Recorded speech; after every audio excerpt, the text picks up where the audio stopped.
This Candace Owens, Charlie Kirk, MAGA divide situation is crazy, especially as you've got Candace Owens dropping alleged Charlie Kirk text screenshots. Because if you haven't seen, ever since Charlie Kirk was assassinated, you've had Candace Owens out there questioning the federal investigation, discussing it frequently on our podcast, and putting out some of her own theories or possibilities as to why or how he was killed. And with all that, she's often claimed that Charlie, who had long been pro-Israel, was starting to change his mind and had become more critical. And she got a ton of attention when she claimed that MAGA and pro-Israel billionaire Bill Ackman had privately cornered Charlie at an event in the Hamptons not long before his death and made, quote, threats after Charlie questioned the way that Israel was handling the war. Now, Ackman denied that, and you had Charlie's producer and spokesperson claiming that Charlie had a cordial relationship with Bill. But apparently at this Hamptons meeting, people were questioning whether or not Charlie should host Tucker Carlson, who he's been very critical of Israel at an upcoming event, and Kirk allegedly claimed, honestly, people telling me not to have Tucker makes me want to have Tucker. And all this ties to some of the latest claims that Candace has made, saying yesterday on her show that Charlie was, quote, done with Israel bullying him, and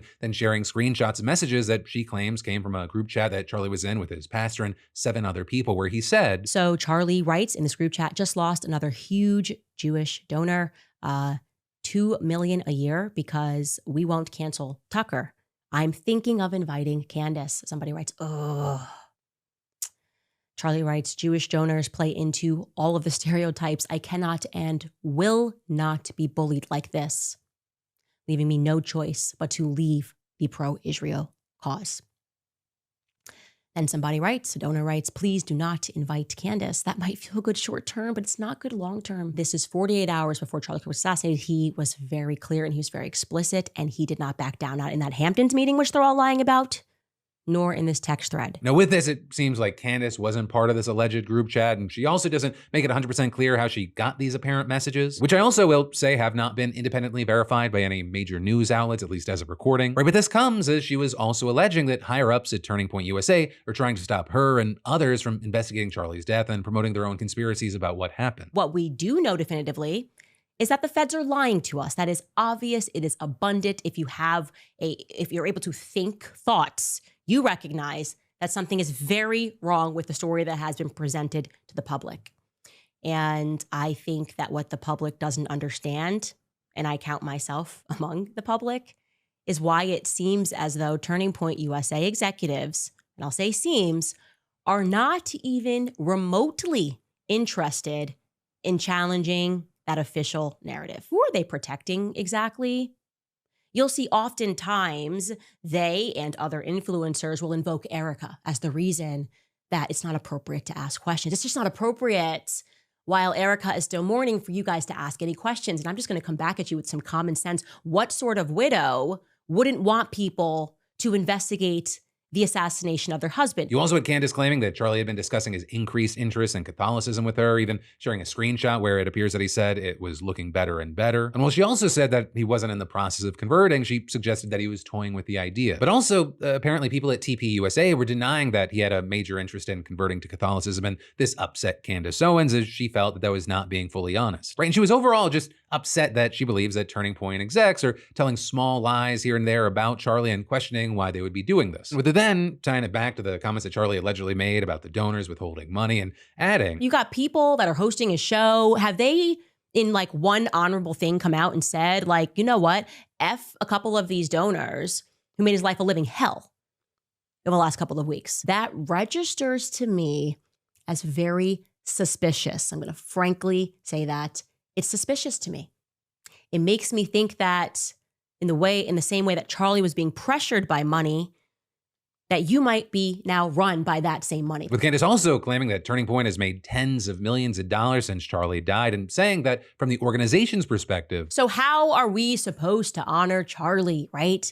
You honor Charlie, of course, by donating to Turning Point USA and shutting up and trusting the feds. Don't question anything. Right, and so you've had tons of people seeing Candace share this, especially the screenshots discussing donors, and thinking, she's dropping a major bombshell here. And then with all that, you had Andrew Colvett, a spokesperson for TPUSA and a producer of the Charlie Kirk show, saying today that yes, the texts are real and that he was in the group chat and he was the one who took the screenshots. Then he added that he never shared them with the public because they were private messages and he'd only given them to the government amid the initial investigation to Charlie's death. But they somehow made their way out to the world, and then adding, in those first moments, we wanted no stone unturned. We wanted to leave nothing unturned.